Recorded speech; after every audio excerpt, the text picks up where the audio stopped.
this whole idea of it being unjust, I think it reveals a couple of possible misunderstandings. Paul Murray on YouTube. How is it just for Christ to take our place?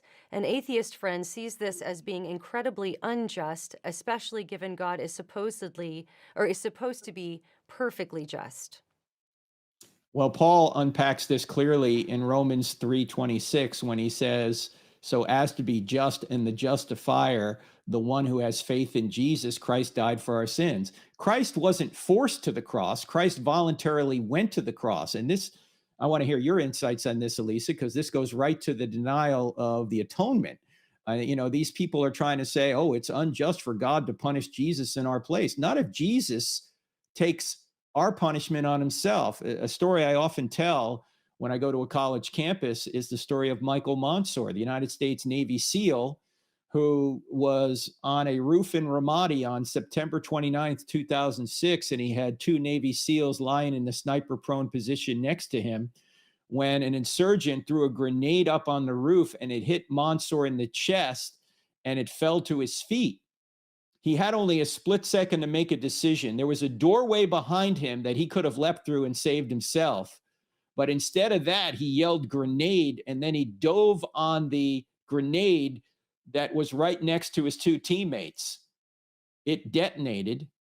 30 minutes later, Michael Monsoor was dead, and his two teammates receive only minor injuries because Monsoor's body muffled the blast. In fact, one of the survivors said at Monsoor's funeral, he said, "Mikey looked death in the face that day and said, 'You will not take my friends. I will go in their stead.'" And I've never seen a United States president cry until April of 2008. That's when President George W. Bush invited Monsoor's parents into the East Room of the White House to give them their son's Medal of Honor posthumously, because Monsoor gave up his life to save his friends. He wasn't forced to do it. Nobody would have blamed him if he had leapt through the doorway and saved himself, but he did it. And then in 2019, the United States Navy commissioned the USS Michael Monsoor, a guided missile destroyer out of San Diego, where he was from. Mm, And yeah. nobody says that Mansour was unjust for diving on the grenade. Everybody hails him as a hero, rightfully so, because he gave up his life to save others. Hmm. Well, that's what Jesus did, except the only difference is Jesus didn't dive on a grenade to save just his friends. He dove on a grenade to save his enemies. Yeah. Nobody does that, right? Yeah. Yeah. Jesus does. This whole idea of it being unjust, I think it reveals a couple of possible misunderstandings. It would only be unjust if Jesus were an unwilling victim or if it Mhm. was something that was happening to him that he had no power or control over. But I think a robust understanding of the Trinity settles this. In Christian theology, God is one being in three persons. And Mhm. God is justice. Like you mentioned before, he's not composed of parts. He's not like a pie where he's got like a justice piece and a love piece and other attributes like are all pieces of the pie. He is one, he is fully just, fully good, fully love. And we only know what those words mean because they're based on his nature and character. So his love and his justice are not two parts of the same being. They are fully integrated. They're literally the same thing. And so in his justice, it says that in the Old Testament, his revealed word coming from justice itself is that there's no forgiveness for sins without the shedding of blood. And so God, instead of getting some sort of hapless victim that had no power or control over the thing, he doesn't do that actually. In fact, he says, I'll do it.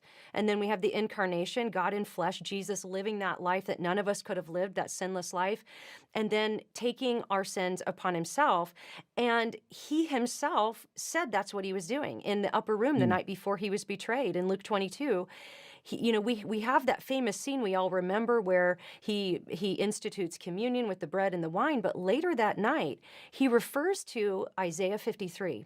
Now, if anyone's unfamiliar with the prophecy of Isaiah 53, it's a prophecy that was hundreds of years before Jesus. It was about what theologians call this suffering servant. And whoever this person was, they were going to be taking the sins of the world. It would please the Lord to crush him. It was the will of the Lord to crush him. He has put him to grief, it says in Isaiah 53. And the Lord has laid on him the sins of us all. And there's punishment language in Isaiah 53. There is payment language in Isaiah 53. And Jesus identifies himself as the suffering servant from Isaiah 53. And he does this in Luke 22.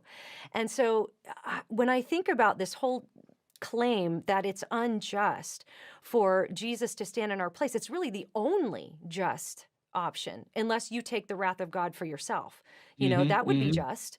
But God says, you know what? I'm going to do it instead. And I think that how Jesus would respond to the charge of it being unjust or cosmic child abuse or something like that, there's a scene where Jesus predicts his death and his resurrection, and Peter opposes him. And he's basically like, no, we're not going to do that, not that. And Jesus, what does he say? He says, "Get behind me, Satan, for you have your mind on the things of earth and not on things of heaven or of the Lord." I don't have it right in front of me. But I think that's what Jesus would say when we say, well, it's unjust. He would say, you have your mind on things on earth. You don't have your mind on heavenly things if that's what you think. And so justice himself would say, no, it's not unjust.